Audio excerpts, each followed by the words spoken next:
Good morning to all of you. कैसे हो? मजा में छो? क्या चल रहा है? ओशियनोग्राफी, उसके अलावा आज कुछ है क्या शहर में? सन- हाँ हाँ, वही देख के बोल रहा हूँ ना। आज कुछ है क्या? ठंडी भी इतनी तेज नहीं है। तो क्या समस्या है? जो समस्या उन्हीं से पूछिएगा, है ना? ठीक है, उन्हीं से पूछना है। हाँ, कल क्या पढ़ रहे थे? ओशियनोग्राफी।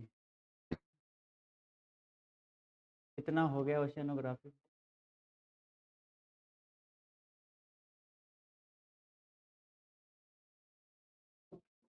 परसेंटेज का? परसेंटेज थोड़ा ना पढ़ रहे थे। हाँ, मैं सोचा भाई मैथ कहाँ से आ गया इसमें। हाँ, बता रहा हूँ बता रहा हूँ। एक बार और बता देता हूँ।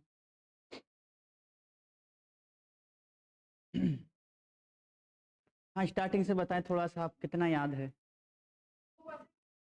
नहीं नहीं, ये ओशनोग्राफी में ही कितना याद है? Hydrological cycle. ओशनोग्राफी क्या है? क्या है? समुद्र विज्ञान। पृथ्वी पर कितना परसेंट? टोटल मिला के 71% है ना? तीनों मंडलों को मिलाकर। तीन मंडल बोले तो? और वायुमंडल। तीनों मंडलों को मिलाकर कितना है? 71%। और उसके अलावा 29 स्थल है।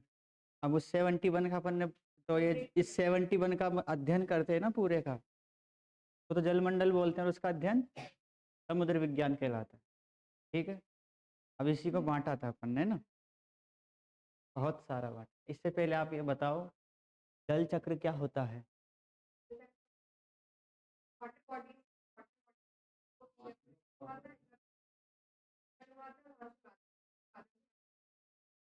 वापस साइकिल। हाँ, पेड़ों से भी हो रहा था। महासागरों से होता है, उसको बोलते हैं हम इवेपोरेशन।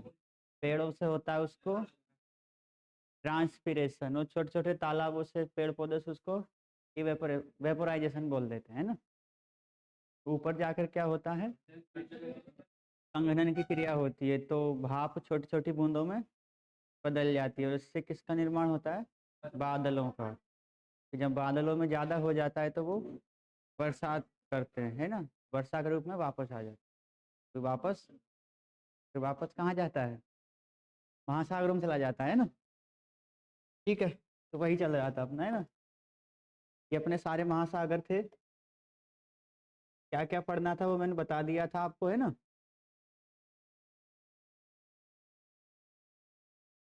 ठीक है। नीला ग्रह क्यों बोलते हैं हम पृथ्वी को? क्योंकि आसमान से देखते हैं तो पानी की मात्रा ज़्यादा है, वो नीला दिखाई देता है, इसलिए इसको नीला ग्रह बोलते हैं। ठीक है। ये वाटर साइकिल का है ना। आपके ओशियन यहाँ से इससे जाएगा तो इवेपोरेशन, पेड़ पौधों से जाएगा तो इवेपोर ट्रांसपिरेशन, कंडेंसेशन की क्रिया होगी, यहाँ आपके बादल बनेंगे और फिर प्रेसिपिटेशन के रूप में वापस आ जाएगा। ठीक है, तो पूरा वाटर साइकिल हो जाता है।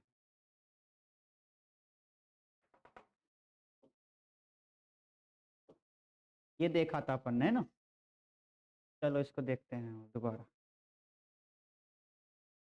क्या? दोबारा देखते हैं, है ना? Distribution of earth's water.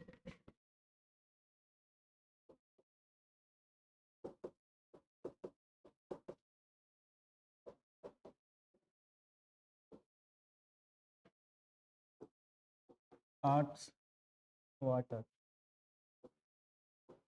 ठीक है, चलिए बताइए। अर्थ इसके कितने भाग पर है? 71%। अब इसको हमने 2 में बांट दिया था, इसको ले लिया हमने 100 है ना, इसका 97% ओशियन में था और 3% फ्रेश वाटर। अतुल, अंशुल, हेमंत बाहर चले जाइए, बात करनी है तो। ठीक है, फ्रेश वाटर का इसका और ले लिया हमने, तो सबसे ज्यादा आइस कैप्स एंड ग्लेशियर्स। कितना? 70।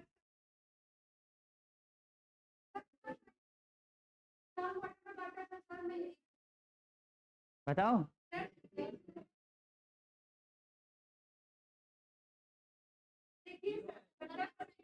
70%, जनरली 70% मान लेते हैं ना। इसके बाद ग्राउंड वाटर,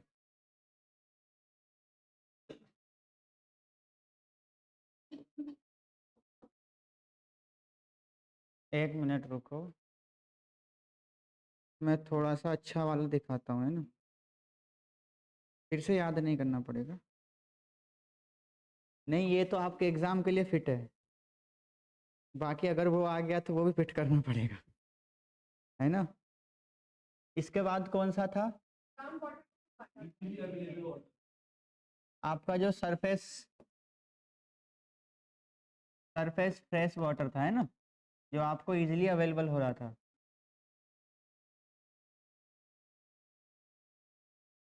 एक मिनट रुको, मैं दूसरे वाले लिखा देता हूँ आपको। इसको याद रखना पड़े ना, इससे आपके एग्जाम में क्वेश्चन बन जाएंगे। इसका कितना था? बस एक मिनट रुको, कहाँ गया हम? यहाँ अपना हो गया। जनरली को अपन कितना मान लेते हैं? 3, लेकिन एग्जैक्ट में मिलेगा 2.5। ठीक है, इसका जो 0.9% होता है वो होता है आपका अदर सेलाइन वाटर, जो कुछ झीलों में कैसा आपका लवणीय जल है। ठीक है, खारा पानी, जैसे बहुत सारी झीलें खारी है ना, तो ये 2.5 हो जाता है आपका फ्रेश वाटर। ओके, अब इसमें से आइस कैप्स में कितना हो गया आपका?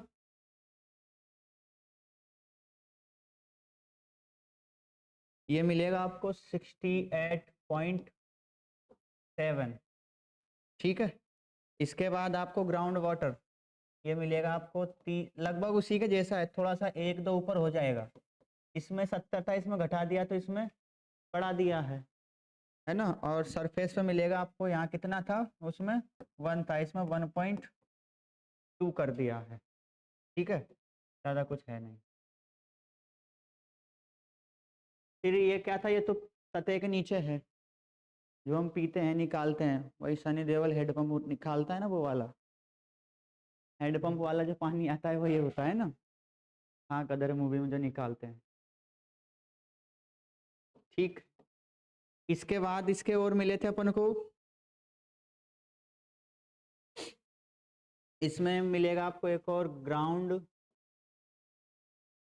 Ice and permafrost. सतह पर बर्फ की चादरें जमी होती है, क्योंकि ये कौन सा अपना सतह वाला फ्रेश वाटर है ना। तो ये मिलेगा आपको 69.0%।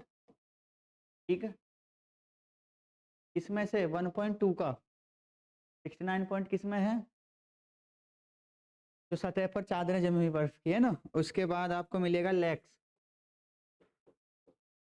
झीलों में आपका 20.9%। ठीक है, और फिर मिलेगा आपको सॉइल मॉइस्चर,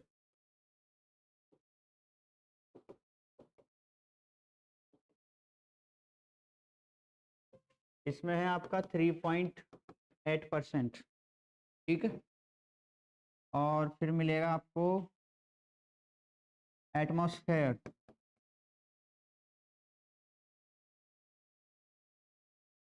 एटमॉस्फेयर में मिलता है 3%।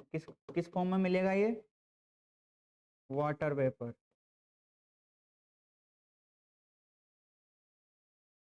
ठीक, इसके बाद आपका आता है स्वाम्प, दलदली क्षेत्र।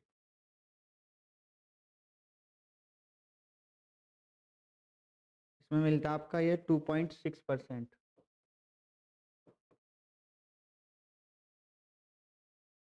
फिर मिलेगा आपको रिवर्स, इसमें मिलता है 0.49%। और सबसे लास्ट में लिविंग थिंग्स, जीवित जीव,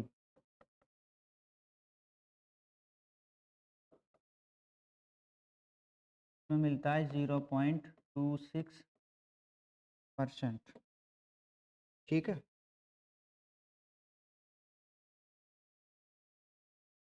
ये देखिए आप, है ना। ओके, सबसे कम किस में है? हम लोगों में है।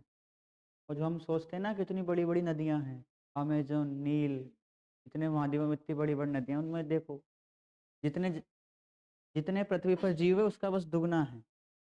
और नदियों का आधा हम समाये बैठे हैं। जीवित जीव है ना, उनमें कितना है? नदियों का लगभग आधा % है ना। और हमसे दुगना हो जाए तो नदियों के बराबर पानी है। ठीक है, तो नदियों में बहुत कम है ना, तो कंफ्यूज मत होना कि नदियों में झीलों से ज़्यादा। झील तो बहुत ज़्यादा है, यहाँ है देखो। ठीक है, तो अभी तक यूपीएससी ने जो क्वेश्चन पूछे वो यहाँ तक पूछे हैं, इस तक। अभी यहाँ भी आ सकता है। अभी यहाँ तक उस दिन कल क्वेश्चन देखा था ना अपन ने, वो यहाँ तक था, यहाँ तक जरूर आ गया था, थोड़ा सा आया था, है ना। इस पे ज़्यादातर पूछा है, अब वो हो सकता है इसमें घुस जाए अंदर। ठीक है, तो ये याद रहेगा ना। इसको ऐसे कर लो, एक और चार्ट बनाओ। अरे आपको काम क्या है याद करने से, दिखाई नहीं दे रहा, इसकी वजह से बता देते।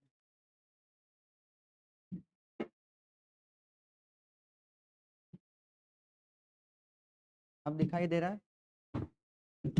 ठीक है, हाँ। सबसे पहले ओशियन है ना, ओशियन में सबसे ज्यादा है, ऐसे बनाते चलना। फिर आ जाएगा आपका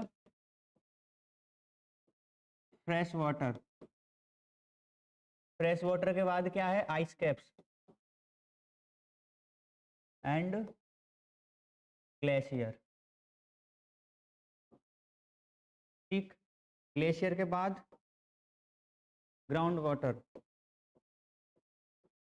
ऐसे क्रोनोलॉजी बना लेना तो याद रहेगा। ठीक है, रिवीजन करने में दिक्कत नहीं, 1% भले याद मत रखना। सरफेस वाटर आएगा फिर। ठीक है, जो हमको एक्सेसिबल है। अब इसका भी, इसमें सबसे ज्यादा कौन सा है? Ground ice and permafrost. इसके बाद लैक्स। इसके बाद सॉइल मॉइस्चर।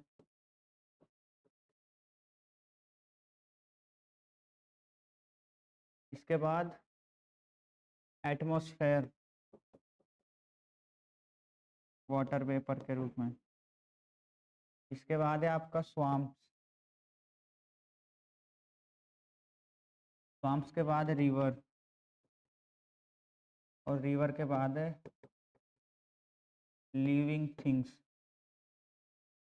जीवित जीवम। तो ये ऑर्डर याद कर लेना, है ना, इससे अच्छे से याद हो जाएगा। सबसे लास्ट दो चीज़ तो याद रखना है ना, कंफ्यूजन करने वाली, एक तो रिवर और ये जीव, है ना। सबसे ज़्यादा आपका महासागरों में, उससे कम आपका फ्रेश वाटर। ये कौन सा है आपका? सेलाइन वाटर, है ना, जो हमारे यूज़ का नहीं है। यहाँ से हमारा यूज़ का होता है, फिर इसके भी इतने सारे भाग हो गए। ओके, सोइल मॉइस्चर के बाद है एटमॉस्फेयर, वायुमंडल। हिंदी चाहिए, इसको लिख लो महासागर। इसको क्या बोलते हैं? ताजा जल, शुद्ध जल या मृदु जल। हिंदी में कुछ भी आ सकता है भैया, मृदु भी बोल सकते हैं वो, मृदु जल। इंग्लिश में एक ही आएगा है ना, फ्रेश वाटर। ठीक है, तो लिख लेना जो भी लिखना। आइस कैप्स क्या हो जाएगा आपका? हिमटोपियाँ। और ग्लेशियर हिमनद। फिर इनसे कम है आपका भूमिगत जल। फिर आ जाएगा आपका सतही जल, है ना, तो आपको आसानी से अवेलेबल हो जाता है। फिर सतही बर्फ, परमाफ्रॉस्ट को क्या बोलते हैं हिंदी में? हिमाच्छादन।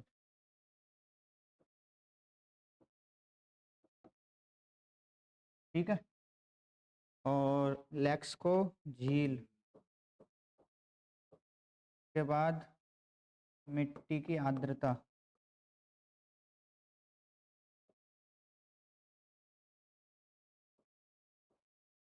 फिर वायुमंडल में मिलती है आपको जलवाष्प। स्वाम्प में हो जाते हैं आपके दलदली क्षेत्र। और ये हो गया नदी, और ये हो गया आपका जीवित जीव। ठीक है, तो इस ऑर्डर को याद रख लेना, है ना। ओके, कोई समस्या? हटा दूं? नहीं हटाऊं? ठीक है।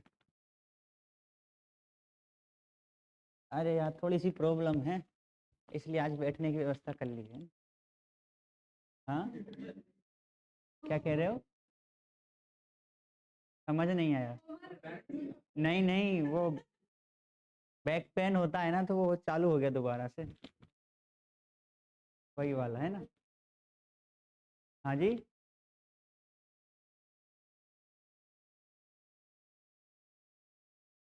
कहाँ है ये? रन 3.8 है। कहाँ एटमोसफेयर में ज़्यादा? 3 है ना, और 3.8 है, कौन बड़ा है? 30? अरे भैया 30 नहीं है, पॉइंट भी देखो उसमें थोड़ा सा। नहीं है 30 बड़ा, है ना। ठीक है, 3.0 यार। हाँ तो लिख लो ना, 3% लिख लो, क्या दिक्कत है?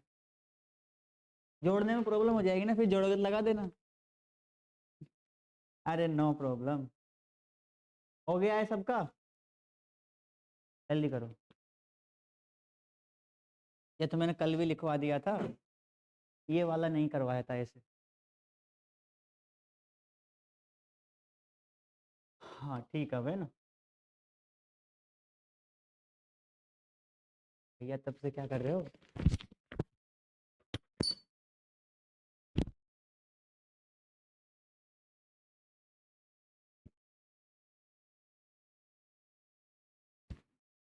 ऐसे तो मैं बैठे बैठे ना 12 बजे तक पढ़ा सकता हूँ आराम से। आप लोग तो वैसे ही बैठे रहते हो, क्या दिक्कत है? हाँ, एक चीज बताने वाला था। क्वालिटी पर टेस्ट होगा आपका, है ना। अभी नहीं, कल हो सकता है, कल के बाद कभी भी हो सकता है, बता रहा हूँ पहले से। क्वालिटी, ठीक है ना। हम्म। हाँ हाँ, प्रीलिम्स का आपका रिवाइज हो जाएगा एक बार पूरा, ठीक है ना। कल भी हो सकता है, बता रहा हूँ, है ना। ये मत बोलना सर बताया नहीं, तो आज जा घर पे पढ़ लेना, है ना।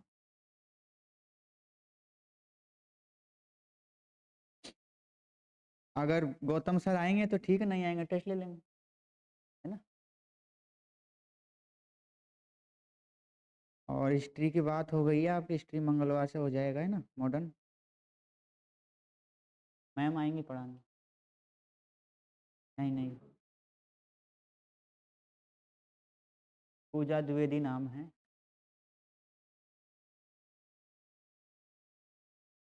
हो गया? हाँ, आप तो बताओगे नहीं जब के बैठे हो।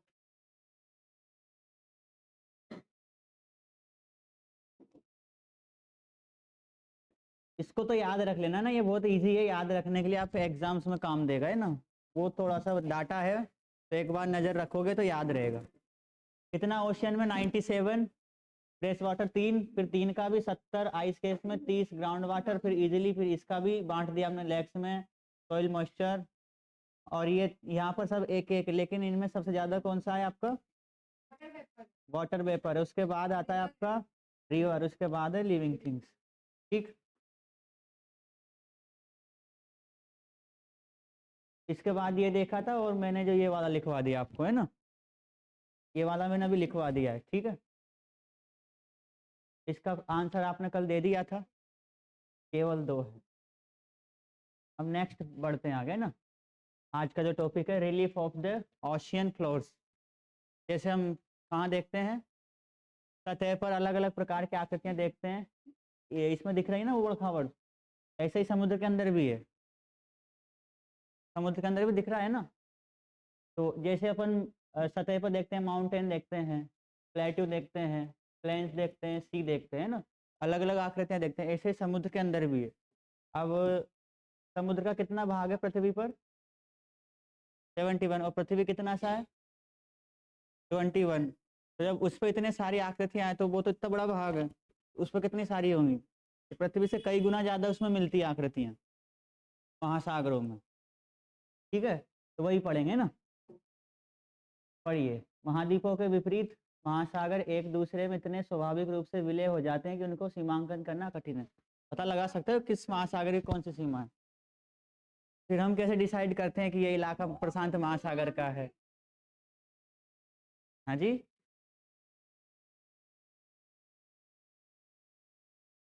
कैसे निर्धारित करते होंगे सीमा को? महासागरों की सीमा, नॉट सागर, महासागरों की सीमा। जैसे प्रशांत महासागर है, उसके नीचे वाला हिस्सा है, कहाँ तक होगा? और अटलांटिक भी मिला हुआ है उसमें, उसकी सीमा कैसे? किसकी गहराई? गहराई नहीं, ये आपका एक महासागर है, अब इसी में ये मिला हुआ है अटलांटिक, ऐसे मान के चलो। अब पता कैसे लगाएंगे कौन कहाँ तक फैला हुआ है? कलर चेंज है।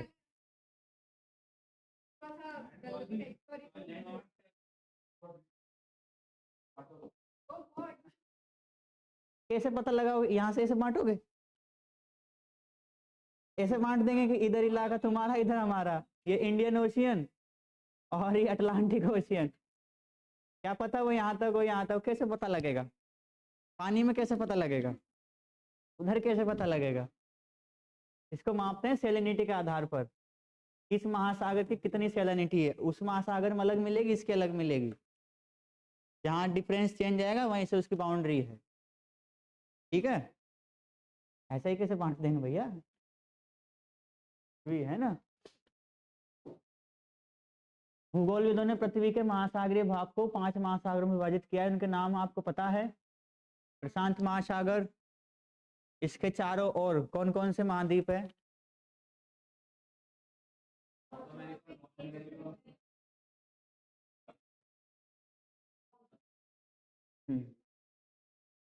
देखो, ये आपका नॉर्थ अमेरिका है, this south America, and this Africa, ये एशिया, ये यूरोप है भैया, नॉट यूरेशिया, ये ऑस्ट्रेलिया। हो गए, एक और बचा है नीचे, अंटार्कटिका है ना। ये कौन सा महासागर है? ये है आपका पैसिफिक ओशियन, प्रशांत महासागर।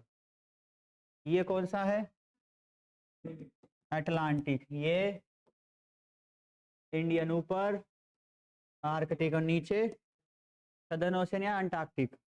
ठीक, तो इतना बड़ा तो ये है आपका, सबसे पृथ्वी पर सबसे बड़ा महासागर यही है। उसके बाद नंबर किसका आता है? अटलांटिक का। इसके बाद अब इसमें देख रहे हो ना आप, अलग अलग ये मिल रही है ना, क्या बोलते हैं इनको, कटक बोलते हैं, रिजेज मिल रही है। ऐसे आपके इंडियन ओशन में बहुत सारी है, देखो लंबी लंबी, है ना, बहुत सारी आकृतियां हैं।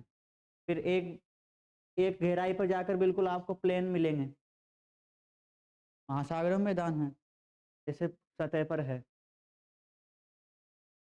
ठीक, कौन कौन से हो गए आपके, प्रशांत महासागर, अटलांटिक, हिंद महासागर, आर्कटिक और अंटार्कटिक। अंटार्कटिक कहाँ मिलेगा, नीचे दक्षिण में, ये वाला। अब इधर देखो, आपको ये दिखाई दे रहा होगा, ये क्या है। तो एक क्वेश्चन आता है, सभी महाद्वीपों में औसत ऊंचाई किसकी सर्वाधिक है, इसकी है अंटार्कटिका की, अगर एवरेज ऊंचाई की बात करें तो। ठीक है, याद रखना, आप ये मत लगा देना कि हिमालय सबसे ऊंचा तो एशिया सबसे ऊंचा हो गया, वो माध्य ऊंचाई पूछ रहा है। ठीक है, हाँ, तो किसका है, अंटार्कटिका का। वर्ल्ड मैप तो सबको आता होगा बनाना, नहीं आता तब भी असर है ना, आता है। अब देखो, जैसे इधर है ना, ऐसे ही आपको महासागरों मिलेगी, कॉन्टिनेंटल शेल्फ, वॉल्केनिक आइलैंड, ठीक, इसको बोलते हैं sea mount, mid oceanic ridge, continental slope, ये सारी की सारी आपको आकृतियां देखने को मिलती है। ठीक है, ऐसी गहराइयां भी होती पानी के अंदर सीधी, जिसको हम क्या बोलते हैं, ट्रेंचेस। ठीक है, महासागरीय अधिस्थल का अधिकांश भाग समुद्र तल की गहराई के 3 से 6 किलोमीटर के बीच पाया जाता है। ठीक है, कौन सा भाग, फ्लोर उसका कहाँ मिलेगा आपको ज़्यादातर, 3 से 6 किलोमीटर के बीच में। महासागरीय जल के नीचे की भूमि अर्थात महासागरीय अधिस्थल, जिसको हम क्या बोलते हैं, ओशियनिक फ्लोर, या उसकी जो सब सोइल है वो क्या होती है, भूमि पर पाए जाने वाले लक्षणों की अपेक्षा जटिल तथा विभिन्न प्रकार के लक्षणों को, यानी वही जो पृथ्वी पर मिलता है स्थल पर अलग अलग प्रकार की आकृतियां, उसकी अपेक्षा जो महासागर की जो सतह है नीचे, उस पर बहुत ज़्यादा आकृतियां देखने को मिलती है। ठीक है, उनको समझेंगे ना, ये आपके महासागर हो गए। कि देखो हमने क्या किया, पानी को पी लिया पूरे को, तो ये बंगाल का पानी सोख लिया, और उधर अरेबियन सी का पानी सोख लिया, तो ये ऐसा दिखेगा, है ना। देखो ये पूरा प्लेन दिखाई दे रहा है। अब ये जो है ना, ये क्या है, इसकी तट रेखाएं हैं, ये यहाँ तक उभरा हुआ है, ये पूरा पूरा एक, इसको आप जाते हो ना बीच घूमते हो, ये वही वाला होता है, वहां जाकर आप पानी से खेलते हो, ऐसे एक दूसरे पर पानी फेंकते हो, तो केवल यहीं रहता है, यहीं तक। इसको हम कॉन्टिनेंटल शेल्फ बोलते हैं, मग्न तट, महाद्वीपीय मग्न तट। उसके बाद फिर एक ढलान आता है, ये ऐसा, इसको बोलते हैं स्लोप। फिर थोड़ा सा और उभार आता है, इसको बोलते हैं राइज, और फिर जाके आपके आते हैं प्लेन, महासागरों। ठीक, नहीं आया समझ में, नहीं आया हो तो फिर अपने तरीके से समझाऊं, समझाऊं, ठीक है, बना हुआ है ना, अपने वाले पे आते हैं अपन,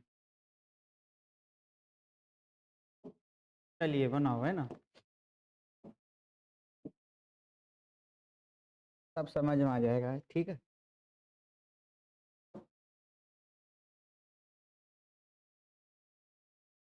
नहीं नहीं, वर्ल्ड मैप नहीं बना रहा भैया, डायग्राम बना रहा हूँ।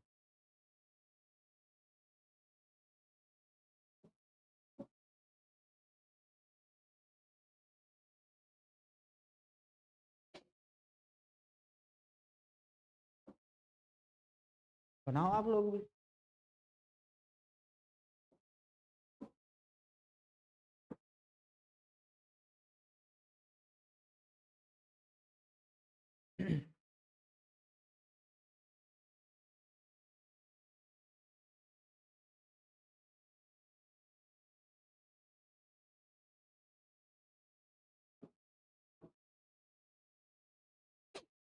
ठीक है,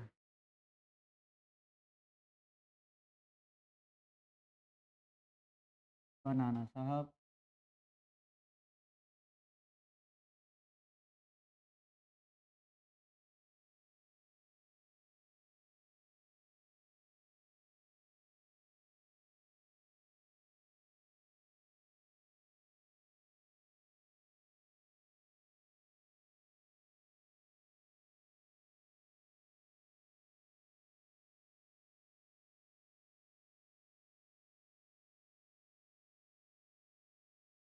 बना लोगे ना आप लोग भी, ऐसे बनाते चलना है ना, बन जाएंगे।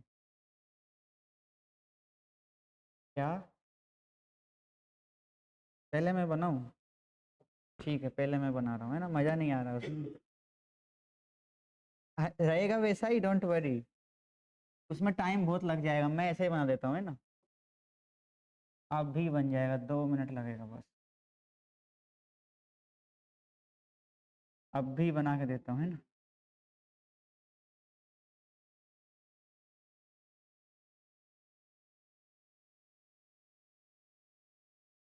हाथों की कलाकारी करते हैं थोड़ी सी, है ना, कला का बेहतरीन प्रदर्शन। ठीक है।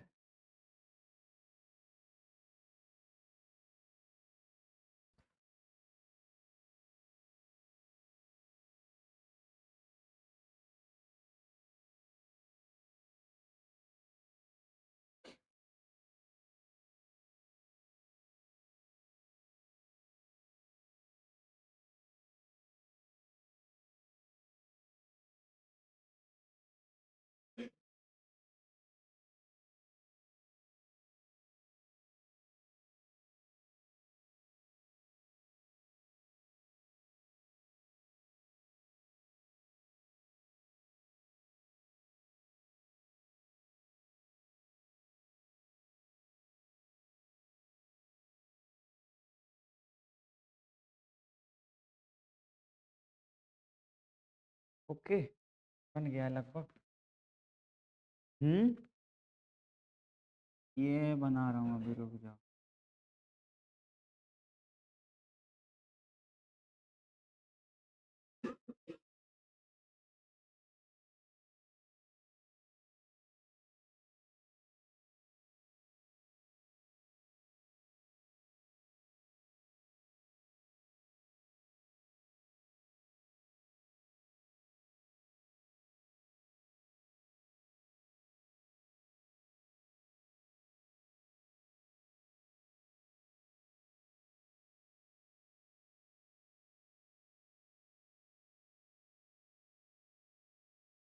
दिख रहा है कुछ थोड़ा थोड़ा?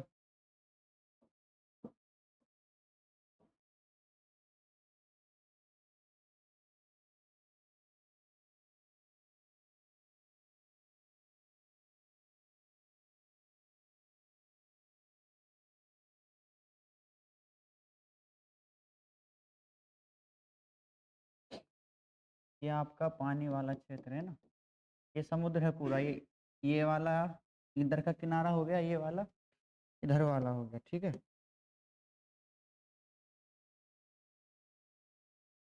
ये भूमि वाला पार्ट है।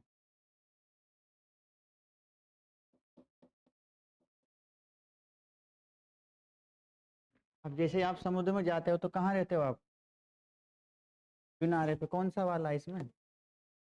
सेल्फ किसे बोलेंगे? किसे?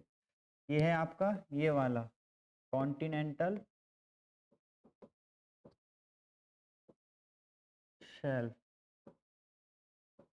महाद्वीपीय मग्न तट।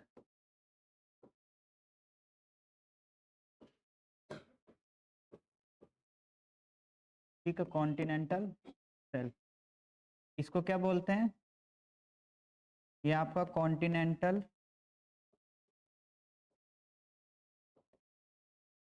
ये तो आपका क्या हो गया, बीच वाला। अब जैसे जाओ थोड़ा सा ढलान आती है तो इसको बोल देते हैं कॉन्टिनेंटल स्लोप, महाद्वीपीय ढाल। ठीक है, महाद्वीपीय ढाल। फिर आप यहाँ आओगे तो मैदान के अपेक्षा थोड़ा सा क्या है, उठा हुआ है, इसको बोलते हैं हम कॉन्टिनेंटल राइज।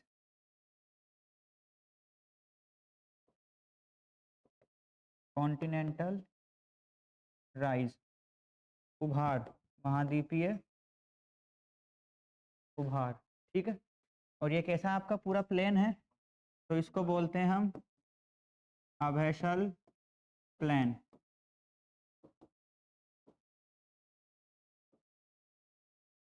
अभैसल मैदान।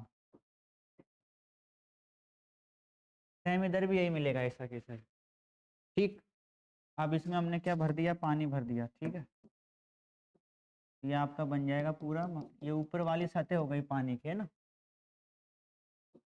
यहाँ तक पानी भरा होता है इसमें।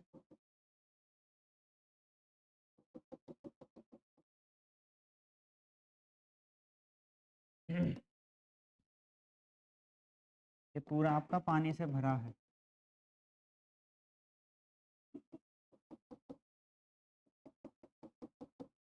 ठीक, अब इसमें आपको और क्या दिखेगा? अब यहाँ जैसे मान के चलो कोई ज्वालामुखी फटा, ठीक है ऐसा, तो ये क्या है आपकी पानी की सतह, अगर इससे ये बाहर आ गया यहाँ पर तो इसको अलग नाम दे देते हैं।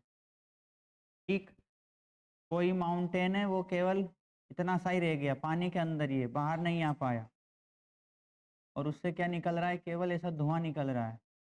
ठीक, और एक है जो पानी की सतह के नीचे ही है, और दूसरा है जो ऐसे बना है, ऐसे नीचे ऐसे। ठीक है, और एक है आपका यहाँ इधर, जो आपका ये ढलान है ना, यहाँ पर ऐसी खाई सी बन जाए, तो इनको अलग अलग नाम दे देते हैं। जो पानी के ऊपर निकल आया है उसको क्या बोलते हैं हम? आइलैंड, को द्वीप बोलते हैं। ठीक, और ये इसमें धुआं धुआं निकल रहा है तो ये आपका वॉल्केनो हो जाएगा। इसको बोलते हैं सी माउंट, समुद्री टीला, समुद्री टीला। और ये क्या हो जाएगी आपकी, नीचे भी घाटियां होती है, गर्त जिसे बोलते हैं ट्रेंचेस, गर्त। ठीक है, और ये गर्त आपको ज्यादातर कहाँ मिलेंगे? तो आपका कॉन्टिनेंटल राइज होता है ना, उसी के पास मिलेंगे। और यहाँ मिलते हैं आपको, जैसे नदी क्या बनाती है, गॉर्ज, वी सेव वैली और कैनियन, फिर ढालों पर नदियाँ बेहतर बहकर जाती है ना, तो यहाँ भी कैनियंस बनाती है। ठीक है, ये ऐसी बहुत सारी इसमें आकृतियाँ देखने को मिलती है जिनको अलग अलग नामों से जानते हैं। कोई ज्वालामुखी जैसे भी कौन सा है, हवाइन आइलैंड है, तो उनको तो लगता है हम धरती पर हैं, पर उन्हें नहीं पता हम ज्वालामुखी के मुख पर बैठे हुए हैं, क्योंकि ज्वालामुखी जब उद्गार हुआ तो उसी से बना है वो, जब ऊपर आ गया तो वो किसका रूप हो गया आपका? चोटी पर बैठे हो आप, किसी की चोटी पर, है ना, आइलैंड। तो अगर सतह पानी की सतह के ऊपर दिखने लग जाए तो उसको द्वीप बोलते हैं।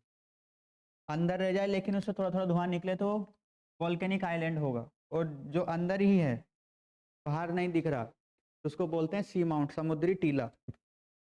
ठीक है, और जो नीचे खाइयाँ बनी होती है ऐसे गर्त, उनको बोलते हैं हम क्या? ट्रेंचेस बोलते हैं। ठीक है, और यहाँ ढलान पर जब कट जाए, ये घेरा स्थान बन जाए यहाँ, तो उसको बोलते हैं कैनियन। ठीक है, हो गया सबका? बना लो, है ना।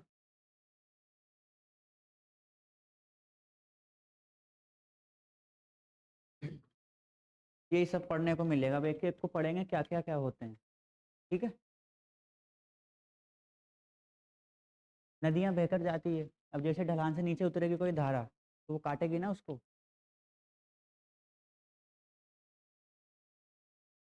हाँ रहता है ना, अभी डायग्राम बताऊंगा, है ना। ये पढ़ेंगे क्या क्या होते हैं, फिर अलग अलग महासागर में देखेंगे किसमें क्या क्या है। जो आपको ये कॉन्टिनेंटल शेल्फ होते हैं कितने हो सकते हैं? ये मिनिमम 3 किलोमीटर तक रहते हैं और मैक्सिमम 200 किलोमीटर तक, कॉन्टिनेंटल शेल्फ। ये ऐसे बिल्कुल ऐसी ढलान नहीं है, वो माइनर डिग्री का अंतर होता है, 1-2 डिग्री का। वो तो क्या क्या हमने पृथ्वी की सारी बड़ी उसको छोटे से रूप में बनाए तो ऐसा ढाल दिख गया है। अब किसी लंबे से व्यक्ति को अपन गुट्टा सा कर दे ना, चिपका दे सब, तो मोटा हो जाता है ना वो, इधर उधर से ढलान निकल आती है, ऐसे इसका हो गया है ना। बट इतनी ढाल नहीं है उसमें ना। हाँ वो कैनियन है वहाँ, जो स्लोप पर बनेगा। ठीक है, हटा दूँ? बनाओ जल्दी बनाओ।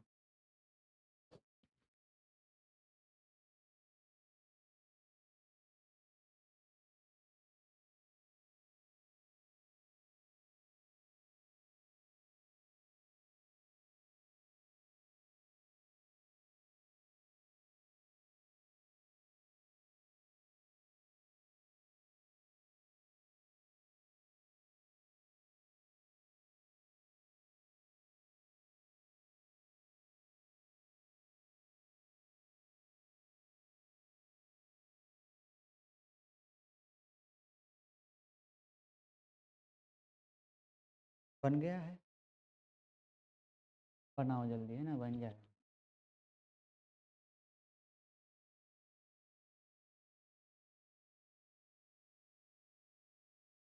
ठीक है ना, देख लेना बाद में। अब इसमें बहुत सारे आएंगे। तो ये वो वही थे ना, ये वाला पार्ट क्या है आपका, ये है आपका मग्न तट। ठीक, ये जो ढलान जैसा दिख रहा है ये क्या है, स्लोप। तो यहाँ जो उभार है ये क्या है आपके, ये राइज है। फिर आपका क्या मिलता है, अबेसल प्लेन। और ये जो छोटे छोटे आपके जैसे मालदीव है ना, लक्षद्वीप है, ये क्या है आपके आइलैंड हैं जो सतह से ऊपर आ गए हैं। इधर आपके जैसे ये हैं अंडमान निकोबार। ठीक है, तो ये सब क्या है आपके आइलैंड्स हैं। ये देखो इसमें बना हुआ है ना, ये हो गया आपका क्या, सेल्फ, ये स्लोप हो गया, और ये थोड़ा उठा हुआ भाग राइज, और ये पूरा का पूरा प्लेन। और ये दिख रही है आपको, ये रिज हैं, मिड अटलांटिक रिज जो होती है ना, और ये इसके बीच में बनी है रिफ्ट वैली। और ट्रेंचेस आपको कहाँ मिलेंगी, राइज के जस्ट बाजू में, है ना। और जो ये निकला हुआ इसमें धुआं, ये वॉल्केनिक आइलैंड हो गया। जो अंदर ही रह गए उनको बोलते हैं सी माउंट, और जो पानी से बाहर आ गए वो क्या हो जाते हैं आपके आइलैंड हो जाते हैं। ठीक है, और नीचे कुछ है, राइज हो गया, ये अभेसल प्लेन हो गए ना। ठीक है, ओके, यही वाला था। ऐसे और देख लो, ये आपका अभेसल प्लेन, ये आपका कैनियन बना हुआ, देखो ऐसे ही दिख रहा है ना। कोई यहाँ से नदी बहकर आई, ये आपके माउंटेन्स इधर से नदी बहकर आ रही है ना। अब जैसे ये नीचे जाएगी तो क्या करेगी, जैसे ढलान आएगा तो इसको काटेगी, तो इससे जो ये वैली सी बन रही है उसको क्या बोल दिया हमने, कैनियन। ठीक, ये आपकी तटरेखा हो गई, शोर लाइन। और ये कोस्टल कोस्टल प्लेन होते हैं, जहाँ तक पानी और स्थल की सीमा होती है उसको क्या बोलते हैं, तट सीमा, शोर लाइन। ये आपका कॉन्टिनेंटल शेल्फ, ये स्लोप, ये राइज, और ये प्लेन। ठीक है, रहेगा ना याद। तो सबसे ज्यादा भाग कौन सा दिख रहा है आपको, कौन सा होगा, लगाओ अंदाजा। प्लेन ज्यादा होंगे, राइज ज्यादा होंगे, स्लोप ज्यादा होंगे, या फिर ये ज्यादा होंगे, सेल्फ। बताओ, चित्र देख के बताओ, चित्र देख के बताओ कौन से ज्यादा होंगे। प्लेन सबसे ज्यादा होते हैं। ठीक है, महासागरों की तली में विश्व की सबसे बड़ी पर्वत श्रृंखलाएं हैं, for example mid Atlantic ridge, मध्य अटलांटिक मेखला। सबसे गहरे गर्त भी मिलते हैं जैसे मैरियाना ट्रेंच, कितनी गहराई है, लगभग 11,000 मीटर, यानी 11 किलोमीटर नीचे चले जाओ। अवतार 2 मूवी देखी है आप लोगों ने, अवतार, उसके डायरेक्टर कौन है, वो समुद्र पर बेस आधारित है, समुद्र पर आधारित मूवी थी ना वो। तो समुद्र की लाइफ कैसी होती है उसको देखने के लिए उसका डायरेक्टर ना मैरियाना ट्रेंच में गए थे, समुद्र के अंदर लाइफ कैसी होती है। ऐसा नहीं कि वो बिल्कुल नीचे चले गए हों, लेकिन मैरियाना ट्रेंच का उन्होंने यात्रा की थी मूवी बनाने के लिए, ताकि आप लोगों को अच्छी लग सके। आपको खुश करने के लिए लोग क्या क्या करते हैं, अपनी जान से खेल जाते हैं, सही से। खैर वो तो है, ऐसा तो है ना, लेकिन फिर भी है तो मनोरंजन ना लोगों का, वरना कौन अपनी जान जोखिम में डालेगा। ठीक है, इंडिया वाले तो कहीं नहीं जाते फिर भी कुछ भी बना देते हैं, उसको बोलते हैं कल्पना। ठीक है, गर्त हो गए सबसे बड़े मैदान होने के कारण से उबड़ खाबड़ होते हैं। ठीक है, महाद्वीपों पर पाए जाने वाले लक्षणों की तरह ये लक्षण भी विवर्तनिक यानी प्लेट टेक्टोनिक्स क्रियाएं होती है, वॉल्केनो आते हैं, डिपोजिशन होते हैं, उन क्रियाओं से बनते हैं। ठीक है, इन विभाजन के अतिरिक्त महासागरीय तली पर उच्चावच संबंधी लक्षण पाए जाते हैं, जैसे क्या क्या हो गया आपका, रिज हो गई, हिल्स हो गए जिनको हम सी माउंट बोलते हैं, सी ड्यून्स, सी माउंट एक ही है ना, सबमर्ज आइलैंड। ठीक, ट्रेंसेस और वैलीज, घाटियां, ये सब क्या दिखती है आपको, समुद्र के अंदर भी है, ऐसा नहीं कि हम माउंट एवरेस्ट पर चढ़े, किसी को अगर पर्वत चढ़ना हो तो वो समुद्र के नीचे जाकर फिर चढ़ सकता है, मजा आएगा, है ना। हाँ, अब ये बताओ जो मेरा ना ट्रेन से उसकी नाप है कैसा होगा, कितनी गहराई, फीता लेके गया होगा अंदर कि मैं जाता हूँ नाप के आता हूँ।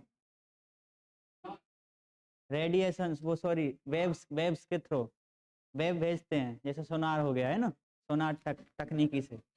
ऐसा से नहीं कोई व्यक्ति जाएगा जैसे वो अवतार का डायरेक्टर गया होगा, भाई फीता दो मैं नीचे जा रहा हूँ, अब उंगली छूट गया फिर लेने ऊपर आया फिर गया ऐसा नहीं होता है ना। सी ड्यून्स देखो ये रहे, कितने गया ये, माउंट को ही बोलते हैं सी ड्यून्स। हाँ, हिल्स, हिल्स भी नहीं बोलेंगे, माउंट भी नहीं बोलेंगे, ड्यून्स भी नहीं बोलेंगे। सी माउंट, सी ड्यून्स और सी हिल्स एक ही है। क्या होंगे जो पानी के बाहर नहीं आ रहे, नीचे ही हैं, अब उनकी हाइट अलग अलग हो जाती है, बस रहेंगे पानी के अंदर, जो बाहर निकल आएगा उसको आइलैंड बोल देंगे, ठीक है। देखो वही है ना, division of the ocean floors, गहराई के आधार पर सागरीय नितल के उच्चावचों को चार प्रमुख आकृतियों तथा कुछ लघु आकृतियों में वर्गीकृत किया जाता है जो निम्नलिखित है। देखो भैया क्या क्या होंगे आप ही बताओ, अभी लिखवाए हैं, continental shelf, continental slope, continental rise और अबेसल प्लेन, तो चार तो वो प्रमुख है। उसके बाद जो बचे वो कौन से आपके लघु में, आइलैंड हो गए, सी माउंट हो गए, ट्रेंचेस हो गई, वैलीज हो गई, वो क्या आ जाएंगे आपके लघु आकृतियों में आ जाएंगे ना। चार तो हो गए आपके, पहला कॉन्टिनेंटल शेल्फ, दूसरा स्लोप, तीसरा राइज और डीप सी प्लेन, गहरे सागरीय मैदान जिनको अबेसल प्लेन बोलते हैं। तो ये चार हैं, इन्हीं को एक एक करके पढ़ेंगे होते क्या है। अब वो डायग्राम याद रखना और मैं पढ़ता चलूंगा, है ना।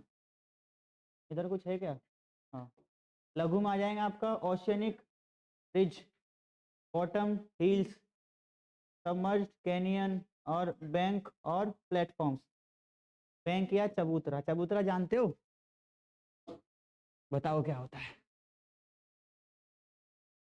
जहाँ बैठ के पंचायत होती है चबूतरे पर, है ना, खाक पंचायत जिसे कहते हैं ना, खाक होता है, खाक होता है, खाक पंचायत। कॉन्टिनेंटल शेल्फ, ठीक है, ये क्या हो जाएगा आपका, स्लोप, समझते हो भाई, ढलान है तो ढलान है। हाँ, हम आते जा रहे हैं, घूमते आते जा रहे हैं, पता चले एकदम से नीचे आ जाएं और डूब जाएं, पर ऐसा नहीं होता है, वो तो हमें दिख रहा है कैसा ढलान होता है दिखाने के लिए, बहुत माइनर होता है, दिखाई नहीं देता। कितना 80 किलोमीटर तक जाओगे आप तब जाकर थोड़ा ढलान दिखेगा, लेकिन उसमें एक एक ना एक चीज आती है, इसको बोलते हैं ज्वार भाटा, टाइड्स, वो आपको एकदम बहा के ले जाएंगे, तुरंत ही यहाँ जाके छोड़ेंगे, वापस भी कर देते हैं ना कभी कभी, अरे भैया नीचे चले जाओगे फिर थोड़ा ना, वो तो ऊपर से आते हैं। आप मान के चलो, जब भाटा आ रहा है ना, तो भाटा क्या होता है, वापस लेने जाती है, तो आप चले गए अंदर, अब तो ज्वार आएगा, ज्वार तो ऊपर से आएगा ना, आप तो नीचे पड़े हुए हो, लेकिन तब तक आप फिर एक फूली हुई गेंद बनकर ऊपर आओगे, फिर आ जाओगे, 2-3 दिन लग जाएंगे फूली हुई गेंद बनने में ना, तब तक वो एक शार्क मछली आएगी फिनिश, उसका भोजन बन जाओगे ना, क्योंकि वो ठंडा खून है ना, उसको गर्म मिल गया, ठीक है, ओके। पहला कौन सा आएगा आपका, कॉन्टिनेंटल शेल्फ।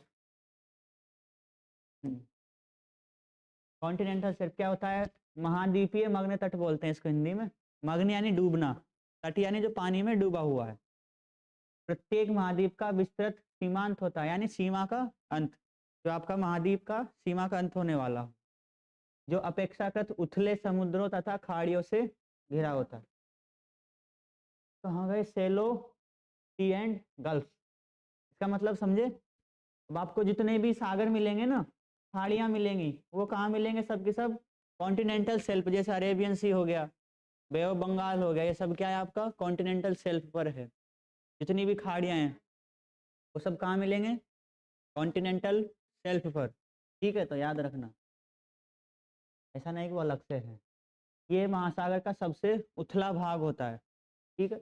उथला यानी सबसे कम गहरा, जिसकी औसत ढाल प्रवणता समझते हो, वही ढाल ऐसे ऐसे ऐसे नीचे नीचे जाती जा रही है ना, तो औसत ढाल प्रवणता 1 डिग्री या उससे भी कम होती है। उस डायग्राम हमें दिख रहा है कि इतनी सारी है, इतनी नहीं है, बहुत माइनर अंतर आता है। ठीक है, ये मग्न तट अत्यंत तीव्र ढाल पर समाप्त हो जाते हैं फिर जाके। ठीक है, महाद्वीपीय शेल्फों की चौड़ाई एक महासागर से दूसरे महासागर में भिन्न होती है। महाद्वीपीय शेल्फों की औसत चौड़ाई 80 किलोमीटर, यानी यहाँ से यहाँ तक 80। अब ऐसा तो है नहीं कि यहाँ कोई मुन्ना कारीगर आया हुआ इसको बनाने, है ना, कि मैं अटलांटिक का बना रहा हूँ, तुम पैसिफिक का बना दो, और मैं इंडियन का ओशियन का बना रहा हूँ, है ना। ये एक तो मुन्ना हो गया, एक अतुल हो गया, एक सचिन हो गया। अतुल चला गया अटलांटिक का बनाने, सचिन आ गया इंडियन ओशियन को, मुन्ना चला गया पैसिफिक ओशियन का सेल्फ बनाने। तो कारीगर क्या करता है, दीवार बनाता है तो नापता है ना कि ये इतनी लंबी है तो वो भी इतनी लंबी होनी चाहिए। वहाँ ऐसा कुछ नहीं है, कहीं 3 किलोमीटर पर समाप्त हो जाएगा तो कहीं 200 किलोमीटर तक चलेगा। ठीक है, ऐसा नहीं है कि सब बराबर बराबर होंगे। ठीक है, ये देखो वो कोस्टल प्लेन हो गए आपके, जो मैं दिखाना चाह रहा हूँ वो है या नहीं है पता नहीं, कहाँ मिलेगा।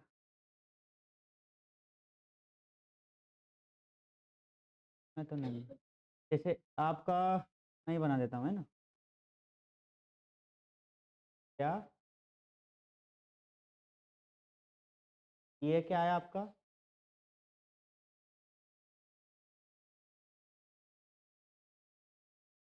ठीक है, इधर आपका क्या मिलेगा,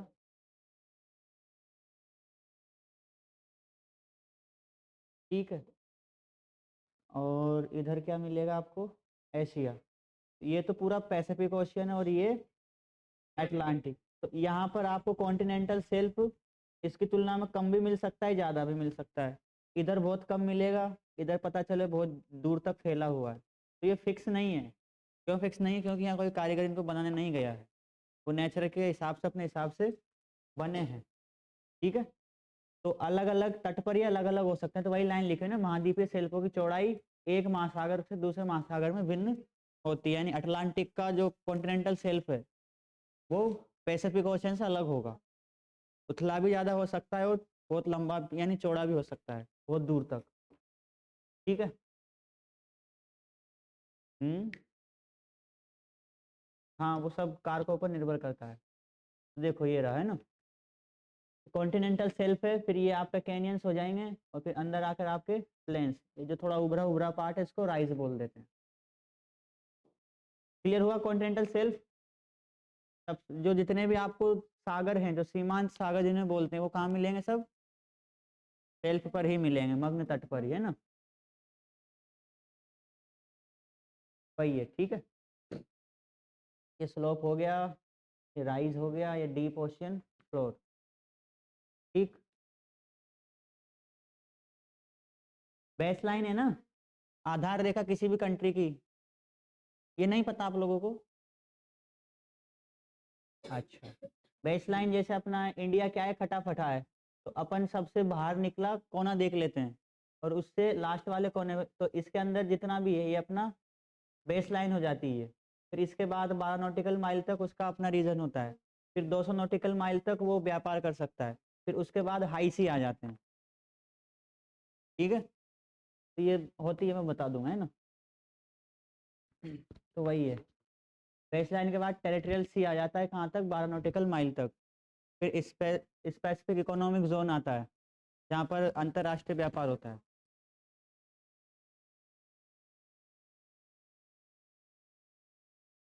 अब आते हैं आपके स्लोप, कॉन्टिनेंटल स्लोप। ये क्या होते हैं, कहाँ मिलेंगे ये आपको, सेल्फ से कुछ आगे चलने पर, सेल्फ के बाद महाद्वीपीय ढाल महासागरीय बेसिनों और महाद्वीपीय मग्न तट को जोड़ती है, जोड़ती है सही से। देखो ये तो आपका क्या हो गया, सेल्फ, और ये राइज, तो इन दोनों को जोड़ने का काम कौन करता है, ब्रिज का काम स्लोप करता है ना। तो वही लिखा हुआ है वहाँ, महाद्वीपीय ढाल महासागरीय बेसिनों और महाद्वीपीय मग्न तट को जोड़ती है। महासागरीय ढाल की शुरुआत वहां से होती है जहां महाद्वीपीय मग्न तट की तीव्र ढाल तली तीव्र ढाल में परिवर्तित हो जाती है। कहाँ से शुरुआत होती है? यहाँ से, जहाँ से ये तीव्र ढाल में फिर नीचे आ जाता है। और कहाँ तक? ये आपके जो प्लेन से बेसिन से इनको कनेक्ट करती, किससे? इससे। तो देखो, पृथ्वी के बाहर भी क्या है? झरने हैं। ये भी एक झरना टाइप का है, ऊपर से नीचे पानी जा रहा है। पृथ्वी के बाहर झरना है तो अंदर भी है ना, महासागरों में। ठीक है, तो जो स्थल पर है वही जल पर है। Okay, next. ढाल वाले प्रदेश की प्रवणता 2 से 5 डिग्री के बीच होती है, क्योंकि ढाल नाम से ही पता चल रहा है, ढाल तो इसकी थोड़ी ज़्यादा है। ढाल वाले प्रदेश की गहराई 200 मीटर एवं 3000 मीटर के बीच होती है, यानी 200 मीटर से 3 किलोमीटर तक की गहराई हो सकती है। पता ही नहीं चलेगा, bug bug bug bug bug नीचे जाओगे। बुलबुले फूटते हैं ना, बुलबुले ऊपर आते रहेंगे, आप बुलबुले में नहीं आएंगे, इतनी गहराई है। ठीक है, ढाल का किनारा महाद्वीपों के समाप्ति को इंगित, यानी कॉन्टिनेंट आपके अब खत्म, ये उसकी अंतिम लाइन होती है। ठीक है, ओके, समझ में तो आ रहा है ना, या बैठे बैठे सुन रहे हो बस? आ रहा है, फिर अच्छा बात है ना। महाद्वीपीय ढाल प्रदेश में कैनियन यानी गंभीर गड्ढा, ठीक है भैया, गंभीर गड्ढे मिलते हैं एवं खाइयां दिखाई देते हैं। Canyons and trenches are visible in the continental slope. तो आपसे क्वेश्चन पूछ ले, कैनियन कहाँ बनेंगे? ऑप्शन दे देंगे वही, continental shelf, slope, rise, plain. तो कहाँ बनेंगे? स्लोप पर। जितने भी आपको सीमांत सागर हैं वो कहाँ मिलेंगे? शेल्फ पर मिलेंगे, महाद्वीपीय मग्न तट पर मिलेंगे। और ट्रेंसेस कहाँ मिलेंगे आपको? आपका प्लेन और राइज को कनेक्ट करने वाला स्थान। ठीक है, 200 मीटर से 3000 मीटर, यानी 200 मीटर से 3 किलोमीटर तक की गहराई। समस्त सागरीय क्षेत्रफल के केवल 8.5% भाग पर ही आपके मग्न ढाल पाए जाते हैं, बहुत कम है। अटलांटिक महासागर में कितना है? 12% है।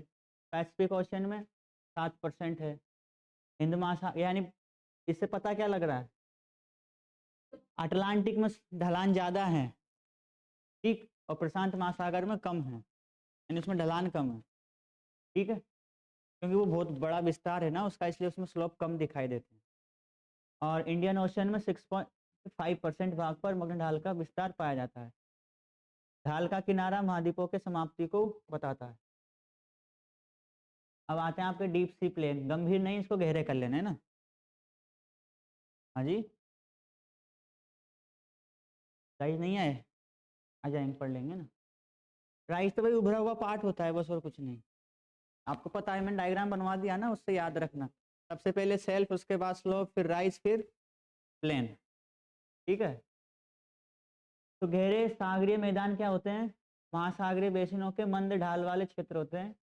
ये विश्व के सबसे चिकने और सबसे सपाट भाग हैं। इनकी गहराई 3000 से 6000 मीटर के बहुत गहरे मिलते हैं। अगर आपको यहाँ जाकर क्रिकेट खेलना है, फुटबॉल खेलनी है, तो बहुत गोता लगाना पड़ेगा। बास्केटबॉल खेलना हो किसी को, है ना, खेलोगे? मैदान में ही तो खेलते हैं ना, वो भी तो मैदान है। क्या? वहाँ के गेम अलग है, हाँ। वहाँ का क्रिकेट अलग होगा, है ना, अलग नियम होंगे वहाँ। ठीक है, ये मैदान महीन कणों वाले अवसादों जैसे मृतिका एवं गाद से ढके होते हैं, यानी सारा सब कुछ बहकर नीचे आता है तो उनसे बनते हैं। ठीक है, कितनी गहराई पर मिलेंगे? 3 से 6 किलोमीटर की गहराई। देखो ये रहे ना, किलोमीटर बोला मैंने, 3 से 6, और मीटर हो जाएगा 3000 से 6000। इतना तो कन्वर्ट करना आता ही होगा, है ना। दूध तो लेते ही होंगे ना, लीटर को इसमें कन्वर्ट करते हो मिलीलीटर में। कॉन्टिनेंटल शेल्फ क्या होते हैं बता दिया, स्लोप क्या होते हैं बता दिया, अबेसल प्लेन है ना, ये है आपकी ट्रेंसेस। ठीक है, यानी आगे आ जाएगा। इसके बाद समस्त सागरीय क्षेत्रफल के लगभग 75.9% भाग पर गहरे सागरीय मैदान पाए जाते हैं। सबसे ज्यादा प्लेन्स मिलते हैं, है ना। अटलांटिक महासागर में कितना 54.9। क्यों? क्योंकि इसमें क्या है, कटक है इसमें, है ना, रिसेस है, इसके स्लोप भी ज्यादा है, इस वजह से इसमें प्लेन कम है। तो पैसिफिक ओशियन में बहुत ज्यादा प्लेन मिलेंगे। कितना 80% लगभग, है ना, 80.3। इतना इंडियन ओशन में 80.1%। तो इनका असेंडिंग डिसेंडिंग क्रम याद रखना है ना, पूछ सकते हैं। ठीक, अब आते हैं आपके ट्रेंचेस और डीप्स, महासागरीय गर्त या गहराइयाँ, खाइयाँ। महासागरीय गर्त महासागरों के सबसे गहरे भाग होते हैं, लगाना होता है ना। ये गर्त अपेक्षाकृत खड़े किनारों वाले संकीर्ण बेसिन होते हैं। अपने चारों ओर की महासागरीय तली की अपेक्षा ये 3 से 5 किलोमीटर की गहराई तक होते हैं। ठीक है, देखो बिल्कुल ऐसा वी टाइप में मिलेगा आपको, है ना।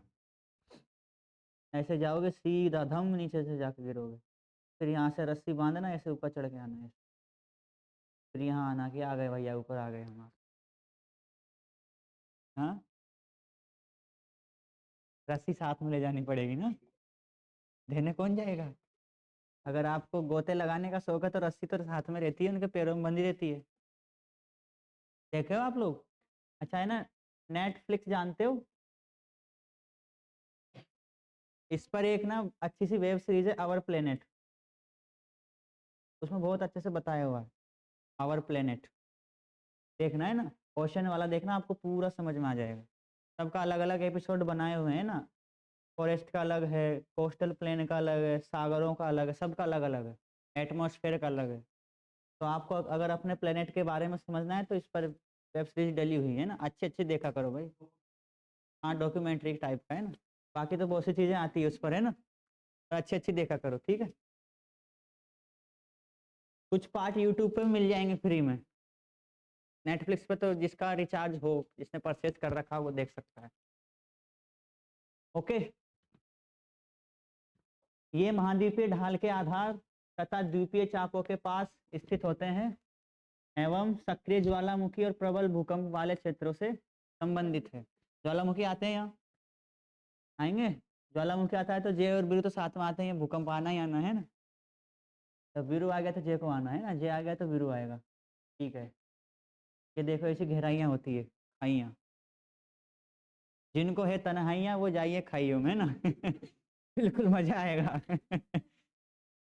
खाइयाँ उन्हीं को अच्छी लगती है जिनको तन्हाइयाँ होती है ना। गहराई में चले जाते हैं ना वो, बड़ी गहराई में, वो दूसरी गहराई में जाते हैं, पर है ना, ये वाली गहराई में नहीं जाते, लेकिन रहते गहराई में ही है ना। अब ये कुछ गर्तों के नाम ये याद रखना है, ये एग्जाम में पूछी जाती है ना। सबसे ज्यादा कौन सी 1133 मैरियाना ट्रेंच, ये कहाँ मिलती है आपको? उत्तरी प्रशांत महासागर में, फिलीपींस के वेस्ट ईस्ट में।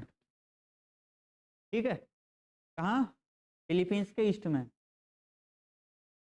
और टोंगा, ये भी आपकी प्रशांत महासागर में, जो आपका मिड साउथ पैसिफिक ओशन, इसकी गहराई है 10,882 मीटर। ठीक है, हाँ, पैसिफिक ओशन, जितनी बड़ी बड़ी गहरी खाइयाँ मिलेगी वो प्रशांत महासागर में मिलेगी, है ना। बहुत राज छिपाए हुए हैं वो, बहुत गहरा है ना। इंग्लिश में है भैया Mariana, north Pacific ocean, central south Pacific ocean, tonga. फिर आपको मिलेगा प्यूर्टो रिको, बताया था मैंने, प्यूर्टो रिको हनी सिंह के गाने में आता है।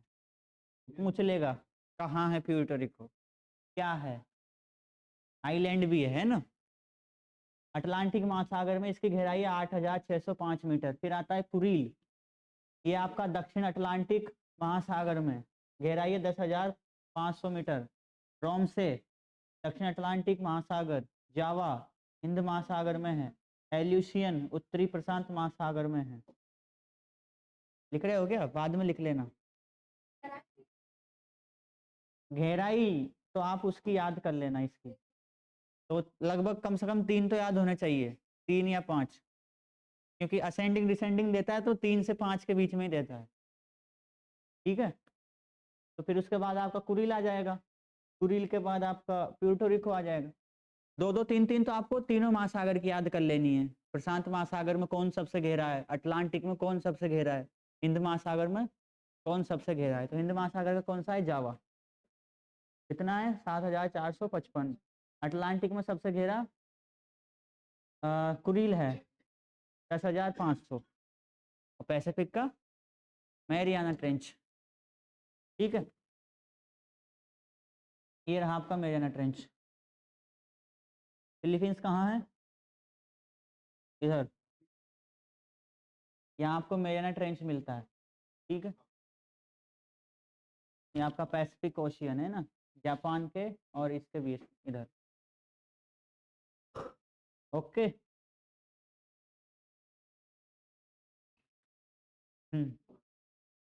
ये क्या है आपका, ऐसा रीजन्स बनती है ना। कौन सा प्लेट किनारा है ये, कौन बताएगा। अभिसारी प्लेट किनारा है।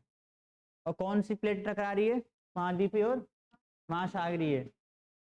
तो क्या हो रहा है, और डेंसिटी किसकी ज्यादा है, इसकी डेंसिटी ज्यादा रहती है ओशियन की कॉन्टिनेंट से। तो जिसकी डेंसिटी ज्यादा वो क्या होती है, सबडक्टिंग करती है और ये इसके ऊपर उठता है। तो यहाँ पर आपकी ट्रेंसेस बनती है, यहाँ गर्त बनते हैं।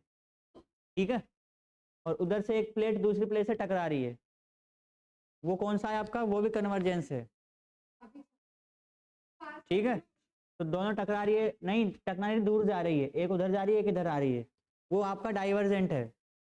तो वहां से आपके वोल्केनो निकल रहे हैं, वहां रिज बन रही है आपकी कटक। फिर इधर आया तो इधर कौन सी मिल गई, महासागर से टकराया, तो यहाँ ट्रेंसेज बनेंगे और माउंटेन्स बनेंगे, फोल्ड माउंटेन। ठीक है, ये सब मैंने प्लेट टेक्टोनिक में पढ़ाया हुआ है। क्या हो गया। अब आते हैं आपके माइनर रिलीफ फीचर। महासागरीय अधिस्थल के प्रमुख उच्चावच के अतिरिक्त कुछ लघु किंतु महत्वपूर्ण आकृतियां महासागरों के विभिन्न भागों में प्रमुखता से पाई जाती है। जैसे आपका हो गया रिज, मिड ओशियनिक रिज, यानी जैसे आपके महाद्वीपों में महासागर, वो सॉरी पर्वत बने हुए हैं ना, पर्वत श्रृंखलाएं, ऐसे ही महासागरों के बीच में बहुत सारी पर्वत श्रृंखलाएं हैं, उनको हम बोलते हैं मध्य महासागरीय कटक। तो एक मध्य महासागरीय कटक पर्वतों की दो श्रृंखलाओं से बना होता है, जो एक विशाल अवनमन द्वारा अलग किए जाते हैं, डिप्रेशन। ठीक है, अवनमन यानी डिप, अवनमन वही नीचे बैठना। इन पर्वत श्रृंखलाओं के शिखरों की ऊंचाई 2500 मीटर तक हो सकती है। ठीक है, तथा इनमें से कुछ समुद्र की सतह तक भी पहुंच सकती है। सतह मतलब आइलैंड के रूप में बाहर आ जाएंगे। इसका उदाहरण आइसलैंड है, जो मध्य अटलांटिक कटक का एक भाग है। आइसलैंड कहाँ है, यूरोप की कंट्री है, नॉर्थ अटलांटिक में मिलता है। तो वो किसका है, जो आपका मिड अटलांटिक कटक है ना, उसी का भाग है आपका आइसलैंड, अलग से कोई आइलैंड नहीं है। तो नीचे वो कटक बनी हुई है ना, वो बाहर निकल आई, उस पर एक देश बन गया, आइसलैंड। ठीक है, एक ये होता है और एक ये होता है, अंतर क्या है, ये क्या है, एक आइसलैंड है, एक आइलैंड है। दोनों को आइसलैंड पढ़ते हैं, अलग अलग पढ़ते हैं। किसको आइस पढ़ते हैं, किसको आई पढ़ते हैं। ये आइसलैंड है और ये आइलैंड है। ये बर्फ वाली जगह होती है, ये आग वाली। हाँ सही है ना, आग वाली, आग से तो निकलेगा फटके, सभी में से तो नहीं होता, सही है ना, लेकिन बना उसी से है, माउंटेन का। ठीक है, देखो ये इसमें ये बना हुआ ना, ये यहाँ मिलता आपको क्या, आइसलैंड, तो वो इसी का भाग है नॉर्थ अटलांटिक का। तो आपकी सभी में मिलता है ना, आपके इंडियन ओशन में भी ये बहुत सारी कटक है मिली हुई है। लगभग अगर सभी को मिला दे तो ये आपकी हो जाती है 60,000 किलोमीटर लंबी। सारी महासागर के कटकों को मिला दें तो 60,000 किलोमीटर लंबा। पृथ्वी की परिधि कितनी है, सरकमफेरेंस, रेडियस कितनी है उसकी, रेडियस, रेडियस नहीं पता आप लोगों को रेडियस? क्या बात कर रहे हो भाई? 6400 किलोमीटर रेडियस, त्रिज्या। रेडियस यानी त्रिज्या ही होता है ना? गलत तो नहीं बोल रहा ना? 12,000? हे भगवान, कहाँ जी रहे हो? मैंने जब पृथ्वी की आंतरिक संरचना पढ़ाई थी तो कहाँ तक गए थे अंदर? 63, 71। ये इसकी त्रिज्या है। इसका दुगना करोगे तो रेड क्या हो जाएगा? डायामीटर। अकेल तब भी तो उतना नहीं हो रहा ना, मैं तो केवल रेडियस पूछ रहा था। 64 बताया, आप तो 12 बता रहे थे शायद। 64 बता रहे थे, ठीक है ना? इतना होता है 63, 71, इसमें भी बहुत सारे अलग अलग मान मिल जाते हैं। मैंने ये नहीं पूछा, मैंने तो उसका सरकमफेरेंस पूछा है। कितना होता है ढूंढना, मेरे को भी याद नहीं आ रहा, ठीक है? कैसे बनती रिज? एक प्लेट इधर जाती है, एक प्लेट उधर जाती है, नीचे से क्या आता है? लावा निकलता है ना? और फिर धीरे धीरे क्या होता है, वो जमा होता जाता है। इस प्लेट को इधर धक्का मारता रहता है, उधर धक्का मारता रहता है, और इधर दोनों साइड में क्या बन जाती है? माउंटेन्स बन जाते हैं ना? ऐसे ही क्या बन रहे हैं आपके? ऐसे माउंटेन बन जाते हैं, ऐसे दोनों तरफ बनते हैं ना, ऐसे बनेंगे, तो उससे क्या बोलेंगे हम? रिज। जैसे इसमें दिख रही है ना, ये दिखाई दे रही है, ये वाली एस आकृति की, तो यहाँ जाके आपको ये मिलता है आइसलैंड, सबसे नॉर्थ वाला, सभी महासागरों में है ना? ये देखो, इसमें दिखाई दे रहा होगा, ये ऐसे ऐसे क्या बनते हैं आपके इधर? माउंटेन्स बनते जाते हैं, और फिर इधर आकर जितना बन रहा है उतना विनाश भी हो रहा है। किससे टकराकर? महाद्वीपीय कृष्णों से टकराकर इसका विनाश भी हो जाता है। फिर इधर क्या बनते हैं आपके? फोल्डेड माउंटेन बनते हैं ये, ठीक है? ये सब अच्छे से मैंने प्लेट टेक्टोनिक में बता दिया था। ये दिख रहा है ना?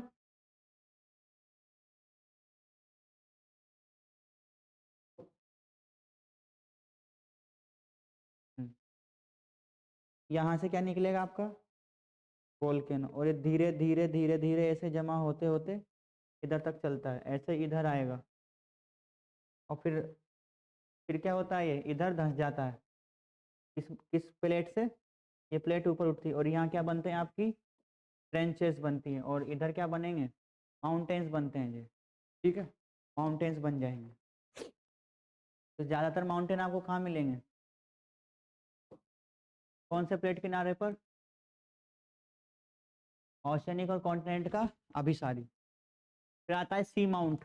ये क्या होते हैं आपके? समुद्री नुकीले टीले होते हैं ना? नुकीले शिखरों वाला एक पर्वत है जो समुद्र तल से ऊपर की ओर उठता है, किंतु महासागरों के सतह तक नहीं पहुंच यानी अंदर ही रह जाता है। और बाहर आ जाएगा तो क्या बोल देंगे? साइलेंट बोल देंगे। समुद्री टीले ज्वालामुखी के द्वारा उत्पन्न होते हैं। किससे बनेंगे? वॉल्केनोज द्वारा प्रोड्यूस होंगे। प्रोडक्ट है ना, उत्पाद बन जाएगा। किसका उत्पाद होगा? ज्वालामुखी। ये 3000 से 4500 मीटर ऊंचे हो सकते हैं, ठीक? 3 किलोमीटर से 4.5 किलोमीटर तक की ऊंचाई। एम्पेरर समुद्री टीला है जो प्रशांत महासागर में हवाई द्वीप समूह का एक विस्तार है। इसका एक अच्छा उदाहरण, ठीक है? जो आपको हवाई आइलैंड मिलते हैं ना, वहाँ कुछ तो बाहर निकल आए, लेकिन और कुछ है जो अंदर है, अभी बाहर नहीं आए हैं, तो वो क्या कहलाएंगे आपके? समुद्री टीले, सी माउंट। फिर आता है सबमरीन या कैनियंस। ये क्या होंगे? कहाँ मिलते हैं ये ढाल पर मिलेंगे ना? जलमग्न कैनियन गहरी घाटियां होती है जिनमें कुछ की तुलना कोलोराडो नदी सबसे बड़ा कैनियन बनाती है। कहाँ की नदी है ये? यूएसए। किस दिशा में बहती है? East to west. कौन से महासागर में मिलती है? पैसिफिक ओशन में मिलती है। आपको एक चीज समझाता हूं मैं ना, वर्ल्ड मैप दिख रहा है कहीं पर?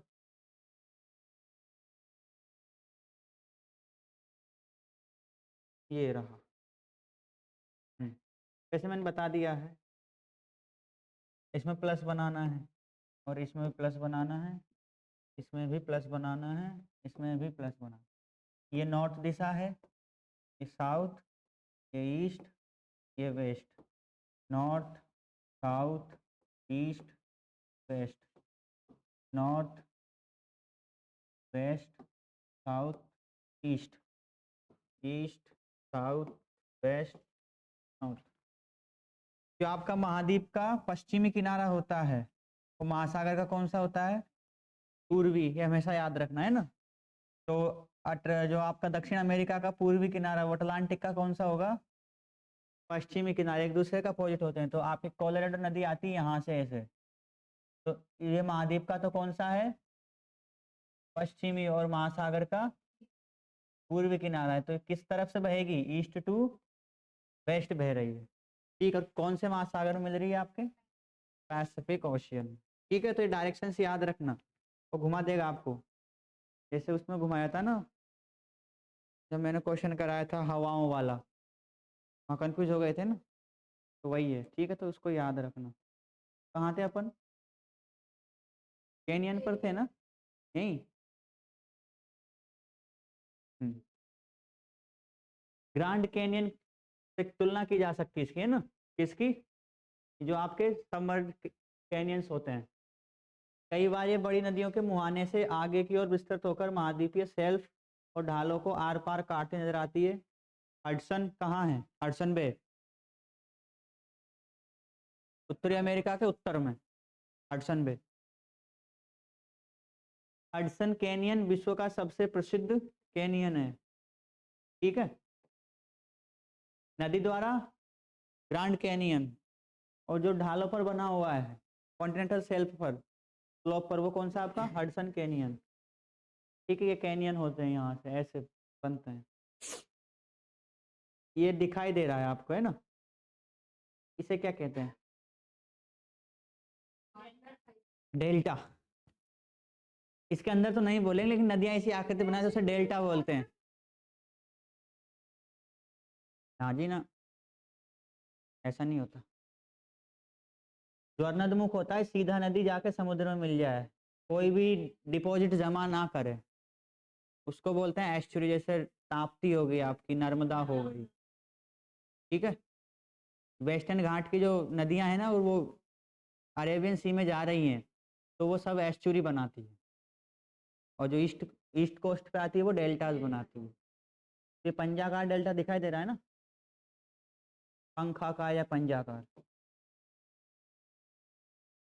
हाँ ठीक है, ये आपके कैनियंस। फिर आते हैं आपके, इसको क्या बोलेंगे? गुयोट्स, निमग्न द्वीप, आइलैंड। निमग्न यानी डूबा हुआ, तो डूबे हुआ आइलैंड है वो क्या कहलाएंगे आपके? गुयोट्स, निमग्न द्वीप। निमग्न द्वीप चपटे शिखर वाले समुद्री टीले होते, ऐसे होते हैं ऐसे। ये कोई आपका माउंटेन ऐसा चपटा हो गया, प्लेट्यू। समुद्र के अंदर अगर वो प्लेट्यू है तो क्या कहलाएगा आपका? निमग्न द्वीप। चोटी नहीं है इसमें ना, चोटी हमने हटा दी। ठीक है, अकेले प्रशांत महासागर में अनुमानित कितने 10,000 से अधिक समुद्री टीले एवं निमग्न द्वीप उपस्थित हैं। ठीक है, 10,000। एक के पास में चले जाना काफी है। बाहर वाले टीलों पर नहीं जाते, हम अंदर क्या ही जाएंगे, है ना? तो ये सब हो गए। क्या क्या पढ़ लिया? रिवाइज कर लेते हैं एक बार। कॉन्टिनेंटल शेल्फ क्या होगा? महाद्वीप का किनारा जो पानी में डूबा हुआ है। कॉन्टिनेंटल स्लोप, शेल्फ के आगे का पार्ट जिसमें क्या एक ढलान है। फिर आपका राइज जो प्लेन के जस्ट पहले थोड़ा सा उठा हुआ भाग होता है, उसको क्या बोलते हैं? हम राइज बोलते हैं, कॉन्टिनेंटल राइज। अब बेसल प्लेन क्या होगा? तो पूरा एक मैदान विस्तृत जो डिपॉजिट से बनकर मिलता है। ठीक, सी माउंट क्या होंगे? ऐसे पर्वत जो पानी की सतह के बाहर नहीं आते, अंदर ही है, उनको बोलते हैं सी माउंट। गुयोट्स किसे बोल देंगे? जो प्लेटू टाइप में हो जाए। आइलैंड किसे कहेंगे? जो पर्वत का किनारा चोटी उसकी बाहर आ जाए। ये वोल्केनिक आइलैंड है जिससे धुआं निकल रहा है, ज्वालामुखी फटते हैं। ये जो घाटियां बनती है उसको बोल देते हैं रिफ्ट वैली। और ये जो बनता है यहाँ पर दोनों तरफ माउंटेन, उसको बोलते हैं हम रिज। और कॉन्टिनेंटल स्लोप और प्लेन के पहले जो घाटी बनती, जो गहराई आती है, उसको बोलते हैं हम ट्रेंच। कैनियंस कहाँ बनेंगे आपके? स्लोप पर। और आपके जो अभी उथले सागर है वो सब कहाँ मिलेंगे? शेल्फ पर। और बाकी की आकृतियां आपको प्लेन पर दिखेगी। क्लियर? हमें हो गया है। देखो मैंने आपको सी टाइप में थैंक यू लिखा है। सी बोले तो समुद्र, नॉट सी। ठीक है, बड़ा जल्दी हो गया। और पढ़े आगे? काफी आज के लिए। अब कुछ क्वेश्चन पूछ लेता हूँ आप लोगों से ना। क्वेश्चन कहाँ से पूछूं? पर इसी से पूछूं?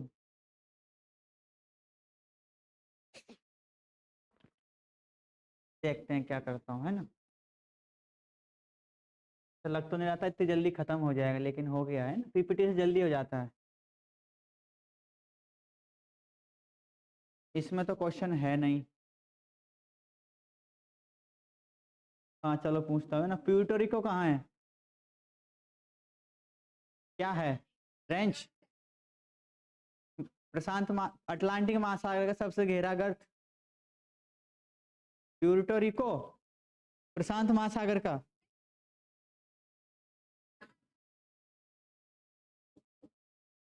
क्या है? Mariana trench. ठीक है। कहाँ मिलेगी? इधर जापान के दक्षिण में यहाँ मिलेगा, है ना। ये आपका हो गया कौन सा? मैरियाना। इंडियन ओशन में सबसे गहरा कौन सा है? जावा कहाँ है? इसमें तो इंडोनेशिया ही गायब लग रहा है मेरे को। दिखाई दे रहा है क्या इंडोनेशिया? इधर यहाँ होता है, यहाँ। ये पता नहीं, मिला दिया है पूरा। एआई वाला है ना, एआई वाली है ना, इसलिए मिला दिया। आर्टिफिशियल इंटेलिजेंस यही तो करता है धोखा। इंडियन ओशियन का जावा है ना, जावा सुमात्रा आइलैंड है ना, वहाँ है। और अटलांटिक का? प्यूर्टो रिको नहीं है, कुरीन था उधर।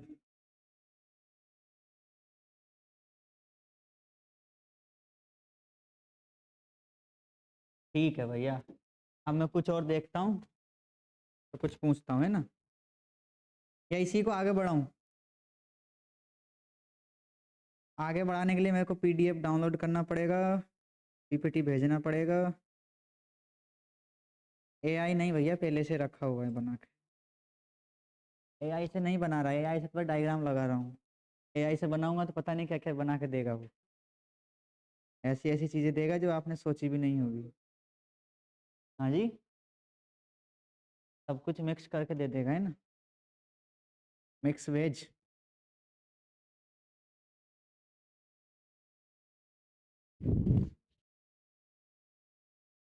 अच्छा तब तक आप बताओ,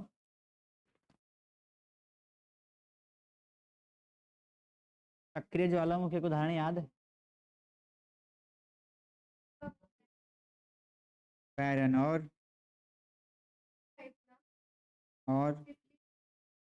और फ्यूजियामा जापान का। एक तो हवाईयन पे मिलेंगे, एक किलायू मिलेगा, और मोना लोआ। इक्वाडोर भी था। डाउनलोड क्यों नहीं हो रहा भाई?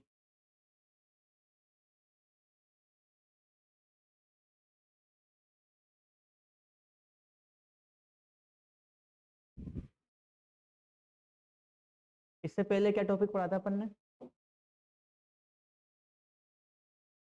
हम्म, क्या पढ़ा था इससे पहले? हाँ, जियोलॉजिकल टाइम स्केल। उससे पूछू क्वेश्चन?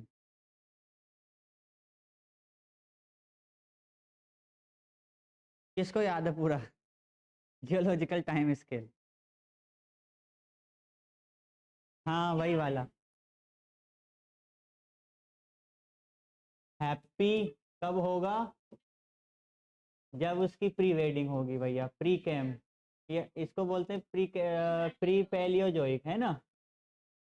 तो ज्यादा खुश कब होता? काश डीसीपी होता तो जूनियर, अरे वो बता दूंगा मैं, है ना। तो जूनियर, सीनियर और पीईओ या एमपीओ सबका पीएच कम कर देते।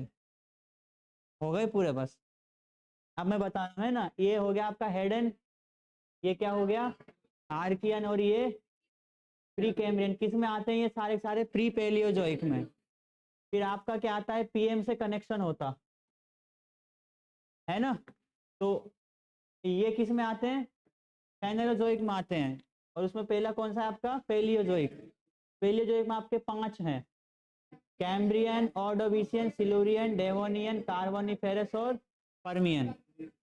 फिर आता है आपका मिसोजोइक। मिसोजोइक में 3 आते हैं, ट्रायसिक, जुरासिक, क्रिटेशियस। कार्बोनिफेरस के ऊपर हो गया यहाँ, क्रिटेशियस। ठीक। फिर आते हैं सीनोजोइक में। सीनोजोइक में हमें मिलता है टर्शियरी। टर्शियरी में मिलते हैं हमको 5, Permian, sorry, Palaeocene, eosin, Oligocene, myosin और प्लायोसिन। फिर आते हैं क्वाटरनरी में, इसको हम नियोजोइक भी बोलते हैं। इसमें आपका प्लीस्टोसिन और होलोसिन। बस हो गया यार।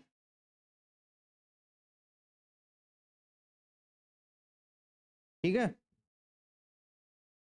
कोनो दिक्कत नहीं?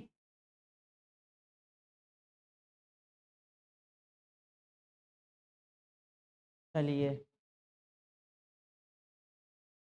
वो बताओ, पानी वाला अभी जो बांटा था, ये वाला, बस दिख गया है ना। अब बताओ। हाँ, 97 किस में है? आप तो क्रम बता दो। सबसे पहले ओशियन, उसके बाद फ्रेश वाटर, उसके बाद आइस कैप्स और ग्लेशियर्स, उसके बाद ग्राउंड, उसके बाद सरफेस पर जो हमको अवेलेबल है, उसके बाद ग्राउंड आइस और परमाफ्रॉस्ट, उसके बाद लेक्स, लेक्स के बाद सॉइल मॉइस्चर, उसके बाद एटमॉस्फेयर, उसके बाद स्वाम्प, स्वाम्प के बाद रिवर, और रिवर के बाद लिविंग ऑर्गेनिज्म, लिविंग थिंग्स। चलो ठीक है।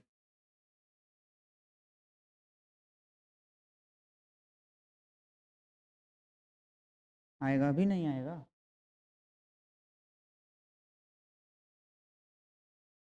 क्या हो रहा है भैया?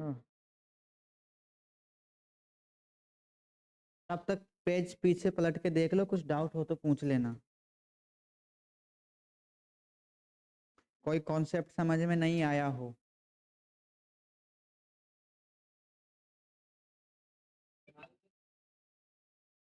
महासागरीय ढाल के पहले कॉन्टिनेंटल शेल्फ है, महासागरीय मग्न तट, मग्न तट, हिंदी में मग्न तट, मग्न तट बोलते हैं भाई उसे। बड़ा टाइम ले रहा है यार ये तो। वैसे टाइम हो जाएगा, वो टाइम लेगा उसमें तो। चलो तब तक क्वेश्चन पूछ लेता हूँ आप लोगों से। चलिए बताइए, हाल ही में जारी एक रिपोर्ट के अनुसार कौन लंदन में प्रॉपर्टी के स्वामित्व के मामलों में प्रथम स्थान पर है? हाल ही में जारी एक रिपोर्ट के अनुसार कौन लंदन में, पाकिस्तानी, चीनी, इंडियन और ब्रिटिश? इंडियन है ना। केंद्र सरकार ने कब से वन नेशन वन सब्सक्रिप्शन योजना की शुरुआत की है? 1 जनवरी 2025। वन नेशन वन सब्सक्रिप्शन क्या है ये स्कीम? क्या है ये वन नेशन वन? वो तो वन नेशन वन राशन है। वन आजकल ना वन नेशन वन बहुत चल रहा है, one nation one election, one nation one ये, वन नेशन वन वो। क्या क्वेश्चन खत्म।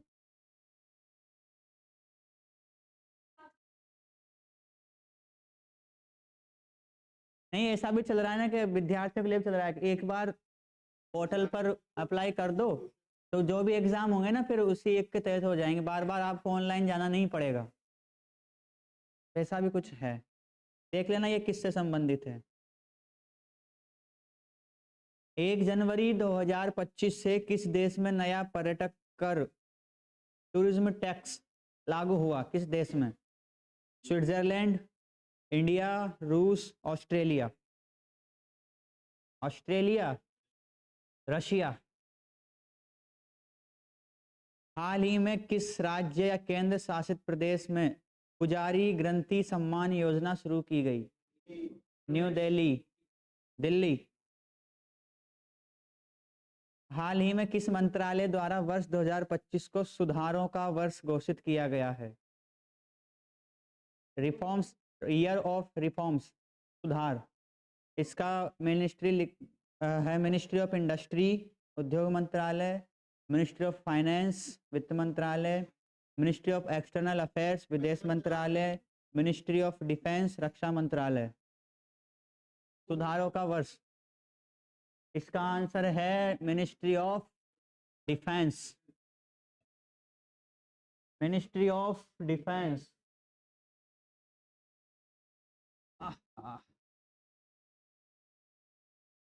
आ गया है क्या भैया? नेक्स्ट बताना। अरे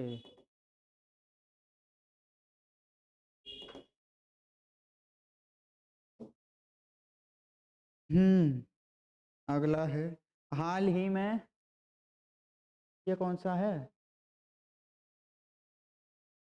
अलग है। अब आ जाते हैं एक क्वेश्चन पर, है ना? कल पढ़े आज से पढ़े? कल यही पढ़ेंगे ना किस महासागर में कितने सेल्फ है, कितने आइलैंड है, कितने क्या, एक एक महाद्वीप। आज तो हमने वो डिटेल में देख लिया क्या होते हैं, अब कल देखेंगे किस महासागर में कितने हैं, कहाँ कहाँ हैं। चलो नेक्स्ट क्वेश्चन बताना है ना। हाल ही में खालिस्तान वन विभाग ने महाभारत वाटिका की स्थापना की, फिल इन द ब्लैंक्स था, है ना? हाल ही में किस राज्य ने वन विभाग ने किस राज्य के वन विभाग ने महाभारत वाटिका की स्थापना की? गुजरात, असम, मध्य प्रदेश, उत्तराखंड। महाभारत वाटिका कौन कर सकता है? आइडिया लगाओ। मध्य प्रदेश, असम, गुजरात, उत्तराखंड। मध्य प्रदेश पक्का लॉक करें? 2 करोड़ का क्वेश्चन है, अगर सही होगा तो मिलेगा और नहीं होगा तो मेरे को उसका 1% दे देना। 2 करोड़ का 1% कितना हुआ? हाँ 2 करोड़ का 1% 2 लाख रुपए, ठीक है, बहुत 1% मांग रहा हूँ। इसका सही आंसर उत्तराखंड। हाँ नेक्स्ट क्वेश्चन है, recently 20 Indian fisherman have been released by the navy of which country? हाल ही में किस देश की नौसेना द्वारा 20 भारतीय मछुआरों को रिहा किया गया? Indonesia, Maldives, Sri Lanka, none of these. Sri Lanka. हाल ही में भारत के लोकपाल द्वारा किस तारीख को लोकपाल दिवस के रूप में नामित किया गया? Recently Lokpal of India has designated which date as Lokpal day? 3 जनवरी, 16 जनवरी, 18 जनवरी, 25 जनवरी। 3 जनवरी आज है। 16 जनवरी को देखो गूगल करके बताता है, मेरे को सब पता है कौन क्या कर रहा है ना? सामने बैठा हूँ भैया, वो भी ऊंची चेयर पर, सब दिखता है। जवाब देना जाए बिना देखे तो ऐसे थोड़ा मजा आता है। हाल ही में कहाँ महिलाओं के पब्लिक प्लेस पर बुर्का पहनने पर प्रतिबंध लगाया गया? यानी आप पब्लिक प्लेस पर बुर्का नहीं पहन सकते। Bangladesh, Pakistan, Iraq, Iran, Switzerland, America. Switzerland, Switzerland है भैया, है ना। नेक्स्ट क्वेश्चन बताइए, हाल ही में किस राज्य सरकार ने वाव थराद, वाव, वाव, VAV, थराद, थराद को नया जिला घोषित किया?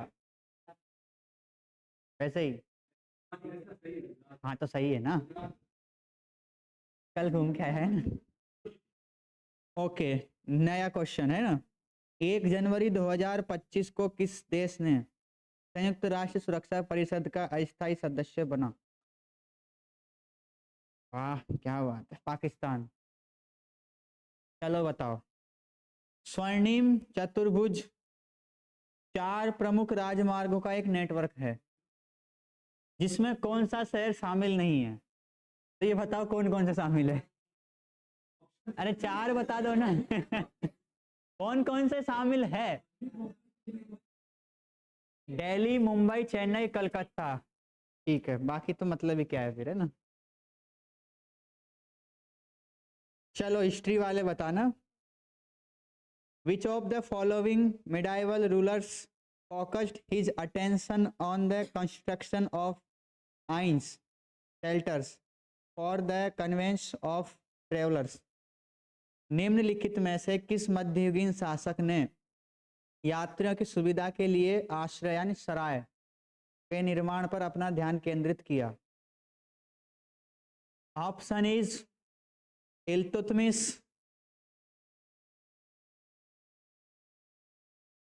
इब्राहिम लोदी, और MBT, मोहम्मद बिन तुगलक, और शेरशाह सूरी। फिर से ऑप्शन बोल रहा हूँ, इल्तुतमिश। अरे भैया चेक नहीं करना है यार, कुछ भी नहीं करना है ना। इल्तुतमिश, इब्राहिम लोदी, MBT और शेरशाह सूरी। MBT किस किस का है? सराय जानते हो ना, ठहरने के स्थान रास्ते में व्यापारियों के लिए, ये बनवाए थे शेरशाह सूरी ने। हाँ। नेक्स्ट क्वेश्चन, भारत में जूट का पहला कारखाना कहाँ स्थापित किया गया, किस जगह पर? और भारत में पूछ रहा हूँ, नॉट बांग्लादेश। कुछ ऑप्शन दे रहा हूं मैं, है ना। राज्य कौन सा होगा? वेस्ट बंगाल, ठीक है ना। स्थान है रिसरा, रिसरा, रिसरा, RISHRA, वेस्ट बंगाल। भारतीय संविधान में किस देश से कोई प्रावधान नहीं लिया गया?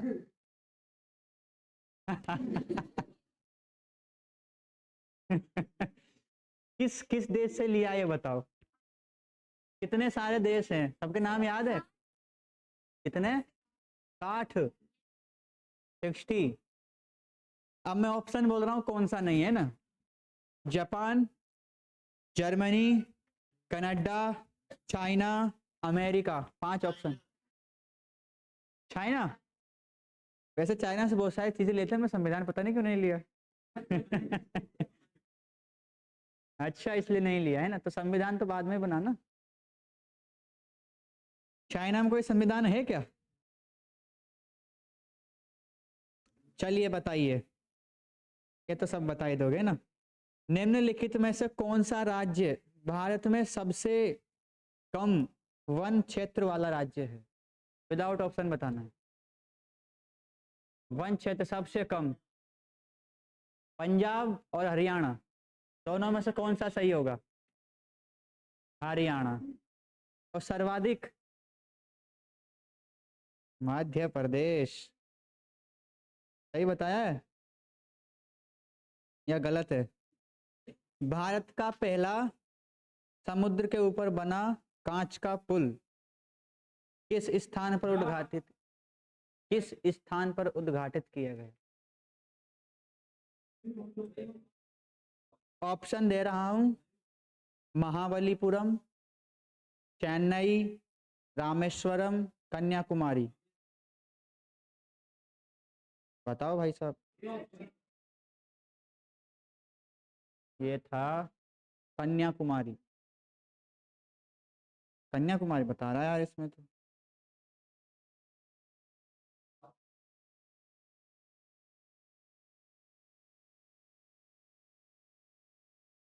चलो अगला अच्छा क्वेश्चन है ना। हाल ही में किस आईआईटी संस्थान ने दर्द रहित इंजेक्शन के लिए सुई, अब जिसको इंजेक्शन से डर लगता है ना वो भी नहीं लगेगा। ठीक है। नहीं लगता है।